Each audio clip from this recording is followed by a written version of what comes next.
अस्सलाम वालेकुम dear students, आप देख रहे हैं सैद अली एकेडमी और हाजिर हैं हम लोग क्लास 11 बायोलॉजी के बायोलॉजिकल मॉलिक्यूल्स के एक और न्यू वीडियो के साथ। आज की इस वीडियो के अंदर हम दूसरे लेक्चर के साथ हाजिर हैं। वो है हमारे पास chemical composition of the cell. हम देखने वाले हैं कि केमिकली सेल कौन सी चीज़ों का बना होता है, यानी सेल के अंदर जो केमिकल्स मौजूद है वो कौन से केमिकल्स शामिल होते हैं। सेल के केमिकल्स का जिक्र करें और प्रोटोप्लाज्म के केमिकल्स का जिक्र करें।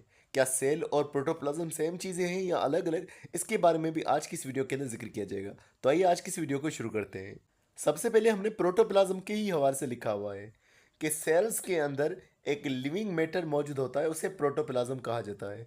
जैसे कि हम सभी तमाम जानदार सेल्स के बने हैं और सेल्स के अंदर पाए जाने वाला जो मैटर है उसे प्रोटोप्लाज्म कहा जा रहा है। सेल के अंदर किस तरह से सेल की एक लेयर होती है जिसे सेल मेम्ब्रेन कहा जाता है। सेल मेम्ब्रेन के अंदर जो मटेरियल है, सेल मेम्ब्रेन के अंदर जो भी चीज़ें, साइटोप्लाज्म है, न्यूक्लियोप्लाज्म है, वो सारा प्रोटोप्लाज्म कहलवाएगा। तो हम कहेंगे प्रोटोप्लाज्म जो है ये वो हिस्सा होता है सेल का जिसे सेल मेम्ब्रेन ने सराउंड किया होता है, जिसके गिर्द सेल मेम्ब्रेन मौजूद होती है। एक सेल मेम्ब्रेन है, उस सेल मेम्ब्रेन के अंदर जो हिस्सा है वो प्रोटोप्लाज्म का हिस्सा होगा। अब प्रोटोप्लाज्म एक सॉल्यूशन होता है, एक मिक्सचर होता है। इस प्रोटोप्लाज्म की अगर हम कंपोजिशन की बात करें तो प्रोटोप्लाज्म के अंदर दो चीज़ें शामिल होती हैं। एक चीज़ को वाटर कहा जाता है, जो 70 से लेकर के 90% प्रोटोप्लाज्म मौजूद है, यानी प्रोटोप्लाज्म में ज़्यादा जो चीज़ है वो वाटर है। कहीं पर 70% होगी तो 30% बाकी चीज़ें होंगी, और कहीं पर 90% वाटर होगा तो 10% बाकी चीज़ें होंगी। अगर हम 10% और 30% चीज़ों का जिक्र करें तो वो बायोमालिक्यूल्स कहलवाते हैं। इनके हवाले से दूसरा लफ्ज़ ड्राई वेट लिखा हुआ है कि जब अगर वाटर एवापोरेट हो जाए, वाटर चला जाए, बाकी जो पीछे चीज़ बचेगी उसे ड्राई वेट कह रहे हैं, जो दरअसल बायोमालिक्यूल्स का बना होता है। ये बायोमालिक्यूल्स दरअसल ऑर्गेनिक मॉलिक्यूल्स होते हैं, यानी कार्बन कंटेनिंग मॉलिक्यूल्स होते हैं। हमने पहले भी डिस्कस किया था कि सेल के अंदर, जानदारों के अंदर जो मॉलिक्यूल्स मौजूद हैं, जो जानदार मॉलिक्यूल्स बनाते हैं, उन्हें बायोमॉलिक्यूल्स कहा जाता है। तो प्रोटोप्लाज्म के अंदर, यानी कि सेल के अंदर, सेल के लिविंग मैटर के अंदर अगर हम बात करें तो 70% पानी, बाकी जो चीज़ बची वो बायोमॉलिक्यूल्स। और बायोमॉलिक्यूल्स की डेफिनेशन का हमने कहा कि ये वो मॉलिक्यूल्स होते हैं जो जानदार अपनी बॉडी के अंदर बनाते हैं। ये चीज़ हमने पहले भी डिस्कस की थी कि बायोमॉलिक्यूल्स के कितने इकसाम होते हैं।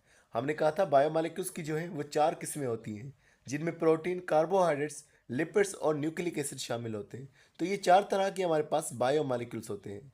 अब याद रखें कि बायोमॉलिक्यूल है, मॉलिक्यूल एलिमेंट्स का बना होता है। तो अब हम जिक्र करते हैं कि बायोमॉलिक्यूल्स कौन से एलिमेंट्स के बने हैं, यानी अगर एक प्रोटीन का मॉलिक्यूल है तो उसके अंदर कौन से एलिमेंट्स शामिल हैं। तो यहाँ पर इन्हीं बायो एलिमेंट्स के हवाले से जिक्र किया जा रहा है कि ये वो एलिमेंट्स होते हैं जो बायोमॉलिक्यूल्स को बनाते हैं। इनको बायो एलिमेंट्स कहा जाता है। अगर हम बात करेंगे तो पीरियोडिक टेबल के अंदर 118 एलिमेंट्स टोटल होते हैं। उन 118 एलिमेंट्स में से जो नेचुरली हासिल होने वाले एलिमेंट्स होते हैं वो 92 एलिमेंट्स होते हैं। 92 एलिमेंट्स में से 25 एलिमेंट्स ऐसे होते हैं जो जानदारों के अंदर पाए जाते हैं। तो जानदारों में जो एलिमेंट्स पाए जा रहे हैं, यानी 25 एलिमेंट्स जो जानदारों में पाए जा रहे हैं, उन्हें बायो एलिमेंट्स कहा जाएगा। लेकिन इंसानों के अंदर, ह्यूमन बॉडी के अंदर जो एलिमेंट्स पाए जा रहे हैं वो सिर्फ 16 एलिमेंट्स होते हैं। तो हमारे अंदर 16 एलिमेंट्स का जिक्र होगा जो हमारी बॉडी को बनाने का काम करें। हमारे अंदर 16 बायो एलिमेंट्स, बाकी बैक्टीरिया या दीगर जानदारों का जिक्र होगा तो उनके अंदर मुख्तलिफ बायो एलिमेंट्स मौजूद हो सकते हैं। तो टोटल जो 25 एलिमेंट्स हैं वो तमाम जानदारों में मौजूद होंगे। अब हम जिक्र करते हैं बायो एलिमेंट्स की टाइप्स के हवाले से कि बायो एलिमेंट्स कितने तरह के होते हैं। बायो एलिमेंट 3 तरह के होते हैं, और ये 3 तरह की किस्में हमने इस हिसाब से दी है कि कितना बायो एलिमेंट ज़्यादा पाया जाता है। जो बायो एलिमेंट सबसे ज़्यादा पाया जाएगा उसे मेजर बायो एलिमेंट कहा जाता है, और ये सेल के अंदर, बायोमॉलिक्यूल्स के अंदर 99% मौजूद होंगे। अब मेजर बायो एलिमेंट 6 होते हैं तादाद के अंदर। उनमें ऑक्सीजन है जो सबसे ज़्यादा 65%, फिर कार्बन है 18%, हाइड्रोजन 10%, नाइट्रोजन 3%, कैल्शियम 2% और फास्फोरस 1%। ये हमारे पास मुख्तलिफ मेजर बायो एलिमेंट्स आ जाते हैं। सिंध की बुक में आपको नामों में फ़र्क देखने को मिलेगा। कैल्शियम की जगह पर सल्फ़र को लिखा हुआ है, लेकिन दरअसल सल्फ़र जो है कम पाया जाता है, लेस देन 1% पाया जाता है, और ये माइनर बायो एलिमेंट्स में आ जाता है। तो सिंध के स्टूडेंट्स अगर बोर्ड के हिसाब से या फिर एमटीकेट के हिसाब से याद रखेंगे तो वो कैल्शियम की जगह पर सल्फ़र को यहाँ पर इंक्लूड करेंगे। वहाँ पर माइनर एलिमेंट्स का जिक्र ही नहीं है, तो वो कैल्शियम की जगह पर सल्फ़र को जिक्र करेंगे, और इसको वो याद कर सकते हैं स्पंज वर्ड के साथ में। एस से सल्फ़र, पी से फास्फोरस, ओ से ऑक्सीजन, एन से नाइट्रोजन, और सी एच से जो है वो कार्बन हाइड्रोजन हो जाएंगे। तो स्पंज के लफ्ज़ से वो इन्हें याद रख सकते हैं। बाकी अगर आप याद रखना चाहते हैं तो कपंच के वर्ड से भी आप उसको याद रख सकते हैं। सी ए से जो है वो कैल्शियम हो गया, पी से फास्फोरस, ओ से ऑक्सीजन, एन से नाइट्रोजन, सी से कार्बन और एच से हाइड्रोजन। तो ये हमारे पास है मेजर बायो एलिमेंट्स जो बहुत ही ज़्यादा पाए जा रहे हैं। फिर हमारे पास आते हैं जो लेस देन 1% पाए जाते हैं। जो 1% से भी कम पाए जाते हैं वो हमारे पास माइनर बायो एलिमेंट्स कहलवाएंगे, जिनमें पोटाशियम, सल्फर, क्लोरीन, सोडियम और मैग्नीशियम आ जाएगा। फिर हमारे पास कुछ ऐसे एलिमेंट्स भी आ जाते हैं जो 0.01% से भी यानी बहुत ही कम पाए जाते हैं, जिन्हें ट्रेस एलिमेंट्स कहा जाता है।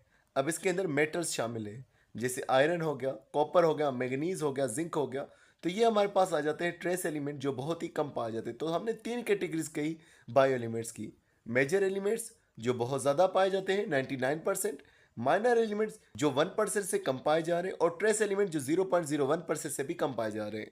तो ये बायो एलिमेंट्स बायो मॉलिक्यूल्स को बनाएंगे जो हमारे सेल में मौजूद होंगे। अब हम जिक्र करते हैं कि सेल के अंदर कौन कौन से मॉलिक्यूल्स कितनी तादाद में मौजूद हैं। अब यहाँ पर chemical composition of the cell का जिक्र है कि केमिकली सेल कौन सी चीज़ों का बना होता है। दरअसल यहाँ पर दो सेल्स का जिक्र किया गया है, एक बैक्टीरिया के सेल के हवाले से और दूसरा हमारे यानी ममेलियन सेल के हवाले से। और मॉलिक्यूल्स का भी जिक्र है कि कौन से मॉलिक्यूल्स मौजूद हैं। मिसाल वाटर की जिक्र करें जो एक ऑर्गेनिक मॉलिक्यूल तो नहीं होता, लेकिन वाटर सबसे ज़्यादा मौजूद है, यानी कि 70% बैक्टीरिया के सेल में, और सेम तादाद में हमारे सेल में भी 70% मिसाल मौजूद है। फिर बात करते हैं बायोमोलिक्यूल्स में प्रोटीन की, जो कि बैक्टीरिया के अंदर 15%, हमारे अंदर 18% मौजूद है।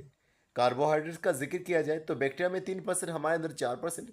लिपिड्स हमारे अंदर जो है वो 3%, बैक्टीरिया में 2%। थोड़ा सा ही फर्क इनके अंदर और हमारे अंदर देखने को मिल रहा है। डीएनए की बात करें तो डीएनए बैक्टीरिया में 1%, हमारे अंदर 0.25%।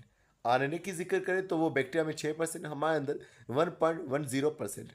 बाकी ऑर्गेनिक मॉलिक्यूल जिनमें हार्मोन्स हो जाएंगे या हमारे पास विटामिन वगैरह हो जाएंगी, तो बैक्टीरिया के अंदर भी वो 2%, हमारे अंदर भी 2%।